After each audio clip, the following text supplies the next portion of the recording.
अस्सलाम वालेकुम। मैं डॉक्टर लुबना शौकत। स्टडीज़ मेरी सोशल साइंसेस के फील्ड एजुकेशन में, और मैंने अपनी पिछली वीडियोस में बात की थी कि किस तरह स्टूडेंट्स जो हैं वो एग्ज़ाम की प्रेपरेशन कर सकते हैं। और फिर मैंने अपनी एक वीडियो में ये बताया था कि किस तरीके से स्टूडेंट्स जो हैं वो MCQs जो है वो अटेम्प्ट कर सकते हैं। उनको अटेम्प्ट करने के लिए मैंने कुछ टिप्स दी थी। ऐसा है कि आज मैं जो बात करूँगी वो शॉर्ट आंसर क्वेश्चन के बारे में बात करूँगी, क्योंकि आमतौर पर जो पेपर होता है वो मैंने अपनी पिछली वीडियोस में भी एक्सप्लेन किया था कि 3 पार्ट्स पे होता है। आमतौर पर MCQs होते हैं, शॉर्ट आंसर क्वेश्चन होते हैं और लॉन्ग क्वेश्चन होता है। अब आज जो मैं बात करूँगी वो मैं करूँगी शॉर्ट आंसर क्वेश्चंस के बारे में, क्योंकि MCQs के अटैम्प्ट करने के तरीके पर और उसको अटैम्प्ट करने के लिए जो एजुकेशनल टिप्स हैं उन पर मैं बात कर चुकी हूँ। शॉर्ट आंसर क्वेश्चन का सिलसिला ये होता है कि आमतौर पर इन्हें ओपन एंडेड क्वेश्चन कहा जाता है। यानी इसमें स्टूडेंट जो है उसको अपनी फोकस्ड राय, अपनी जो उसकी एक किसी भी टॉपिक के बारे में अंडरस्टैंडिंग है वो फोकस्ड अंदाज में किसी भी टॉपिक के बारे में टू द पॉइंट और शॉर्ट और ब्रीफली देनी होती है, या उसे कॉम्प्रिहेंसिव अंदाज में जवाब देना होता है।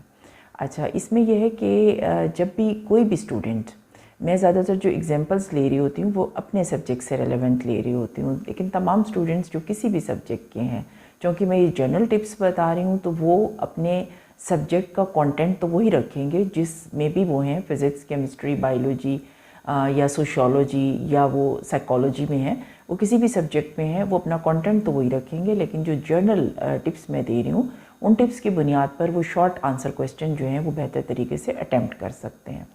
तो जो ही शॉर्ट आंसर क्वेश्चन का पेपर आपके पास आता है तो उसमें सबसे पहले ये देखिए कि जो शॉर्ट आंसर आपको सॉल्व करने के लिए दिए गए उनके नंबर कितने हैं।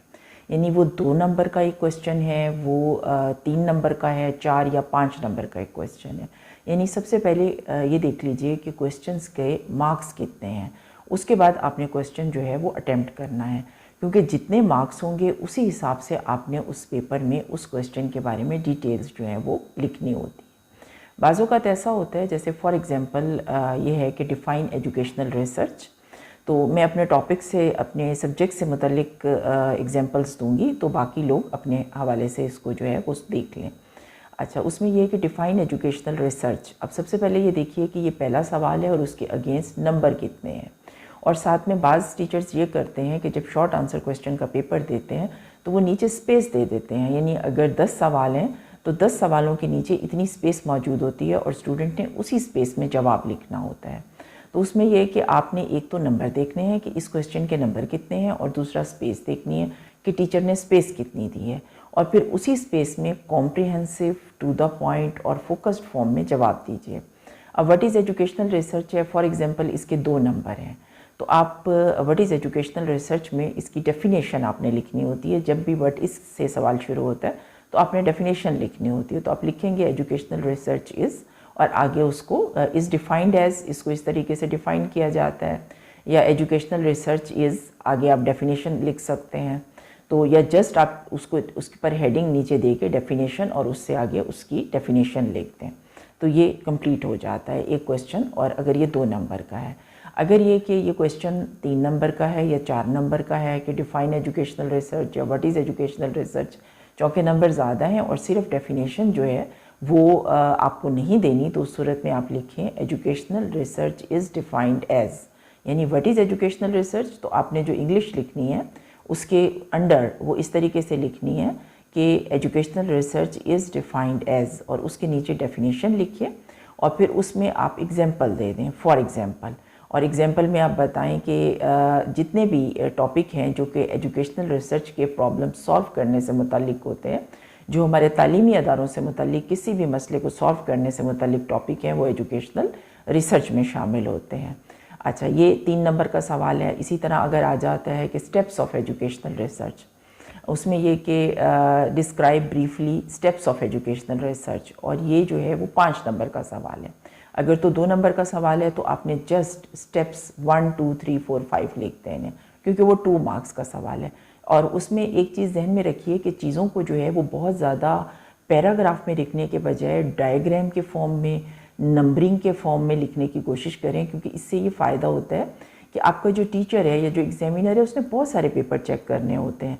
तो उस सूरत में अगर आप डायग्राम में बना देते हैं कि एजुकेशनल रिसर्च की डायग्राम बना दी कि सबसे पहले जो है वो आप टॉपिक लेते हैं, फिर ऑब्जेक्टिव सेट होते हैं, ऑब्जेक्टिव के बाद जो है वो आपने उससे रेलेवेंट जो है वो हाइपोथेसिस बनाना होता है जो ऑप्शनल भी हो सकता है।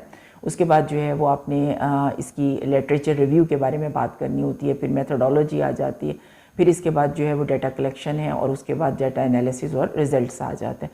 तो अगर आप इस तरह करके एक साइकिल बना देते हैं या स्टेप वाइज पहले टॉपिक लिख दिया या टाइटल लिख दिया और एरो लगा के, तो वो बड़ी जल्दी जो है वो एग्जामिनर को समझ आती है कि हाँ आपने आंसर दे दिया और वो फ़ौरन टिक कर लेता है। तो ये दोनों सूरतों में अच्छा है कि एग्जामिनर को चेक करना भी आसान होता है जब आप पॉइंट्स में या आप एक जो है वो डायग्राम बना के चीज़ को एक्सप्लेन करते हैं और उसको एक ग्लेंस में पता चल जाता है, एक नज़र में पता चल जाता है कि हाँ ये जवाब है और ये सही लिखा गया है।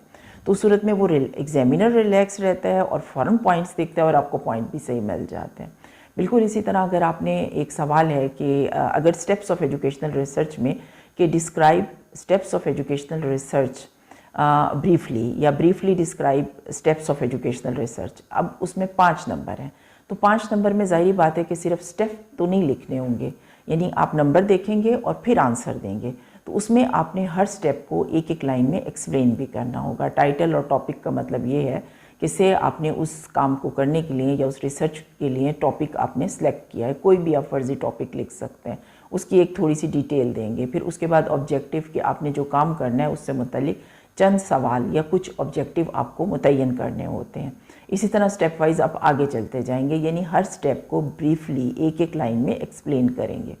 तो जो आपने स्टेप लिखा है उसको आप अंडरलाइन कर दें और उस स्टेप के नीचे एक जो लाइन लिखी है उसको ब्रीफली लिख दें। तो ये 5 नंबर का सवाल आप आसानी से हल कर सकते हैं, लेकिन इस बात को जहन में रखिएगा कि जो आप मेन हेडिंग या टाइटल के बारे में बता रहे हैं उसको अंडरलाइन कीजिए या उसको नंबर 1 कर दीजिए और अंडरलाइन कीजिए, फिर नंबर 2, फिर नंबर 3, फिर नंबर 4, इस तरह करके आप स्टेप्स को ब्रीफली डिस्क्राइब करें। चूँकि 5 नंबर का सवाल है तो हर स्टेप के साथ एक एक लाइन जो है वो एक्सप्लेन करने के लिए या एक एक लाइन उसके बारे में इंफॉर्मेशन के लिए दे दीजिए, ठीक है। 2 नंबर का है तो सिर्फ आप स्टेप्स या नाम लिख सकते हैं, जो कि 5 नंबर का है और ब्रीफली डिस्क्राइब करना है तो उसमें एक एक लाइन या 2-2 लाइन आप ऐड करेंगे, ठीक है। अब इसी तरह बाज़-औक़ात आ जाते हैं डिफ्रेंशिएट करना, 2 चीज़ों में फ़र्क करना। अब जैसे मैं अपने ही सब्जेक्ट की एग्जांपल देती हूँ कि ग्रोथ एंड डेवलपमेंट के बारे में आ जाता है, differentiate between growth and development. अच्छा, इसका सबसे आसान तरीका ये है कि आपका जो पेपर का पेज है उसके दरमियान में एक लाइन लगाइए, ऊपर सवाल लिखिए और उस लाइन की एक तरफ ऊपर लिखिए ग्रोथ और दूसरी तरफ लिखिए डेवलपमेंट। अब इसके बाद ये देखिए कि सवाल कितने नंबर का है। अगर वो 2 नंबर का सवाल है तो 2 डिफरेंसेस, ग्रोथ का एक डिफरेंस इधर लिख दीजिए कि ग्रोथ जो है वो क्वांटिटेटिव होती है, जो डेवलपमेंट है वो क्वालिटेटिव होती है, ठीक है।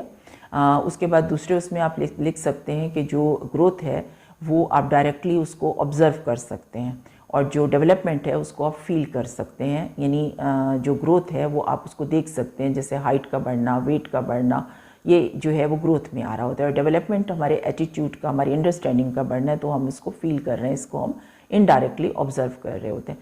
तो अगर तो 2 नंबर का सवाल है तो आपने एक साइड पर ग्रोथ और डेवलपमेंट लिखा, पेज के बीच में लाइन लगाकर, और दूसरी साइड पर आपने डेवलपमेंट के बारे में 2 पॉइंट्स और एक साइड पर ग्रोथ के लिख दिए।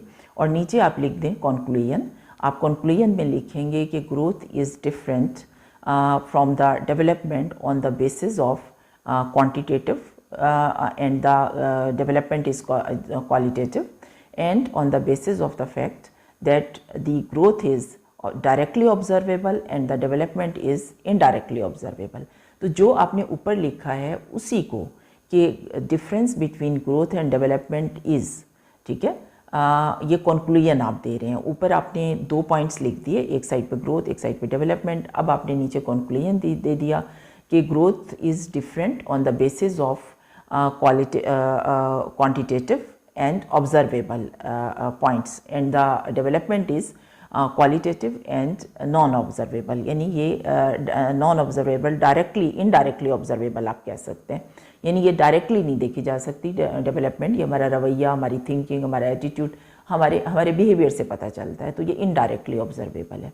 तो डिफ्रेंशिएट करने में आप किसी भी चीज़ में, मैंने अपने सब्जेक्ट की एग्जांपल दी, कभी भी 2 चीज़ों में डिफ्रेंशिएट आ जाए तो उस सूरत में आप लंबा चौड़ा लिखने के बजाय एक साइड पर ग्रोथ के बारे में, एक साइड पर डेवलपमेंट के बारे में, अगर 2 नंबर का है तो 2-2 पॉइंट्स लिख दीजिए, 3 नंबर का है तो 3-3 पॉइंट्स लिखिए, 4-5 यानी जितने नंबर का है उतने पॉइंट्स एक इधर इस साइड पर उस साइड पे लिखिए।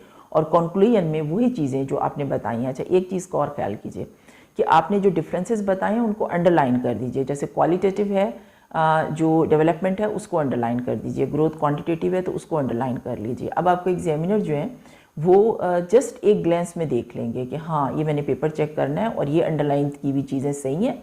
और आपने अगर आप पूरे पूरे पैराग्राफ लिखने बैठ जाते हैं तो उनको पढ़ने में भी टाइम लगता है और आपको उसको एक्सप्लेन करने में भी टाइम लगता है। तो क्योंकि शॉर्ट आंसर का टाइम भी छोटा कम होता है तो आप इस तरीके से इसको लिख सकते हैं। शॉर्ट आंसर क्वेश्चन जब भी आप सॉल्व करेंगे, आपके पास पेपर आ जाता है तो आप अपने सब्जेक्ट के हवाले से सबसे पहले तो ये देखिए कि आपके पास हर सवाल के नंबर कितने हैं। ठीक है, 2 हैं, 3 हैं, 4 हैं, 5 हैं, आपने उसी नंबरों के हवाले से लिखना है।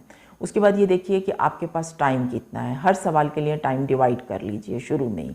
आपके पास 10 सवाल हैं, आपको जो टाइम दिया गया है आप उन 10 सवालों को उन टाइम पे तकसीम कर लीजिए। और फॉर एग्जांपल आपके पास 1 घंटा है और आपके पास 10 सवाल हैं तो 60 पे तकसीम किए तो आपके पास 6 मिनट जो हैं वो हर सवाल के लिए मौजूद होंगे। तो हर सवाल को आप 6 मिनट में लिखिए। ठीक है, उसके नंबर देख लीजिए कितना है और कोशिश ये करें कि पॉइंट्स में लिखें। ठीक है, और जो भी इम्पॉर्टेंट चीज़ें हैं जो कि आपने उस चीज़ में मेन चीज़ें बताई हैं उस पॉइंट में, या उस जैसे हम कह सकते हैं कि right short note on motivation, एक सवाल ये भी हो सकता है। तो पहले नंबर देखिए, उसके बाद आप टाइम देखिए कि आपका टाइम कितना है, राइट शॉर्ट नोट उसके हवाले से एक नोट लिखिए, मोटिवेशन को डिफाइन कीजिए। मोटिवेशन इज़ डिफाइंड एज, बस आपको इतनी इंग्लिश लिखने की ज़रूरत है, उसके नीचे डेफिनेशन लिख दीजिए। फिर उसकी टाइप्स हो जाएंगी, चूँकि अगर 5 नंबर का सवाल है तो इंट्रिंसिक मोटिवेशन, एक्सट्रिंसिक मोटिवेशन। बीच में पेज के लाइन लगाइए, एक तरफ इंट्रिंसिक मोटिवेशन के बारे में बता दीजिए और एक तरफ एक्सट्रिंसिक मोटिवेशन के बारे में बता दीजिए। जो दोनों में मेन डिफरेंस है उनको अंडरलाइन कर दीजिए, 2, 3, 4 पॉइंट्स बता दीजिए और साथ ही जो है वो ये लिख दीजिए, the main difference has been described in the above lines and the main points has been underlined. यानी मेन पॉइंट्स जो कि डिफरेंस के हैं, डिफ्रेंसिएशन के या फ़र्क के हैज़ बीन अंडरलाइन, वो अंडरलाइन कर दिए गए। तो उस सूरत में ये कि एग्जामिनर जो है वो जो ही आपका पेपर लेगा फ़ौरन जो है वो अंडरलाइन पॉइंट्स को नोट कर लेगा कि हाँ इसने इंट्रिंसिक मोटिवेशन लिखी है, एक्सट्रिंसिक मोटिवेशन को डिफाइन की, बिल्कुल क्लियर कट जवाब है और वो फ़ौरन आपको नंबर देंगे। तो ये पॉइंट जहन में रखिए जो मैं बताना चाह रही हूँ कि जब भी शॉर्ट आंसर पेपर अटैम्प्ट कर रहे हो, एक तो ये कि आप सबसे पहले सवाल देखिए कि कितने हैं और उसके बाद टाइम देखिए और सवालों के तादाद को टाइम पे तकसीम करके हर सवाल का टाइम निकाल लीजिए। उसके बाद दूसरे पॉइंट पर आप ये करेंगे कि आपने ये देखना है कि मैंने 2 नंबर का सवाल लिखना है, 3 का, 4 का, 5 का। ठीक है ना, जितने नंबर होंगे उतनी ही आपने एक्सप्लेन करना है। एक्सप्लेन करने में लंबे चौड़े पैराग्राफ पे मत जाइए, उसको बड़े जो है वो डेफिनेशन है वो लिखिए, उसके नीचे जो है वो पॉइंट्स लिखिए, जो मेन पॉइंट्स हैं डिफरेंस के या मेन जो चीज़ें हैं जो कि एक्सप्लेन करनी है उनको अंडरलाइन कर दीजिए। ठीक है, और अंडरलाइन करने के बाद उनको अंडरलाइन कीजिए और अंडरलाइन करने के बाद नीचे जब भी डिफरेंस बताएं, जैसे ग्रोथ एंड डेवलपमेंट का है या इंट्रिंसिक एक्सट्रिंसिक मोटिवेशन है, तो नीचे उसके डिफरेंस के लिए कंक्लूजन ज़रूर लिखिए कि कंक्लूजन ये हुआ कि ग्रोथ जो है वो डेवलपमेंट से इन बेसिस की बुनियाद पे डिफरेंट है, या ये कि जो इंट्रिंसिक मोटिवेशन है वो एक्सट्रिंसिक मोटिवेशन से इन पॉइंट्स पे डिफरेंट है। वो वही पॉइंट्स हैं जो आपने ऊपर बयान किए हैं, जो आपने बाकायदा उनको अंडरलाइन भी कीजिए। इसमें यह कि आप टाइम के हिसाब से और कितने मार्क्स हैं सवाल के उसके हिसाब से और एग्जामिनर के चेक करने की सहूलत के हिसाब से भी पेपर हल करेंगे। यानी सहूलत ये है कि तमाम मेन चीज़ें आप अंडरलाइन करके पॉइंट्स में लिख के और पैराग्राफ से थोड़ा अवॉइड करें, डिफरेंसेस को क्लियर करके कंक्लूजन देके, तो चेक करने वाला एग्जामिनर जो है वो भी बड़े आराम से रिलैक्स होकर जल्दी जल्दी आपका पेपर चेक करेगा और वो बड़ी आराम से आपको बेहतर मार्क्स दे रहा होगा, क्योंकि उसको पता होगा कि स्टूडेंट ने टू द पॉइंट चीज़ों को क्लियर करके कंफ्यूज नहीं किया और इसकी अंडरस्टैंडिंग क्लियर है, कॉम्प्रिहेंसिव और कॉम्पैक्ट फॉर्म में, और चीज़ों को जो है वो अंडरलाइन करके पॉइंट्स में और कंक्लूजन दे के जो है वो लिखा है, तो वो नंबर भी बड़ी आसानी से मिल रहे होते हैं। थैंक यू वेरी मच आपके टाइम का, आपकी तवज्जो का। अपनी अगली वीडियो में मैं आपको ये बताऊँगी कि लॉन्ग क्वेश्चन या ऐसे टाइप क्वेश्चन आप कैसे अटैम्प्ट कर सकते हैं।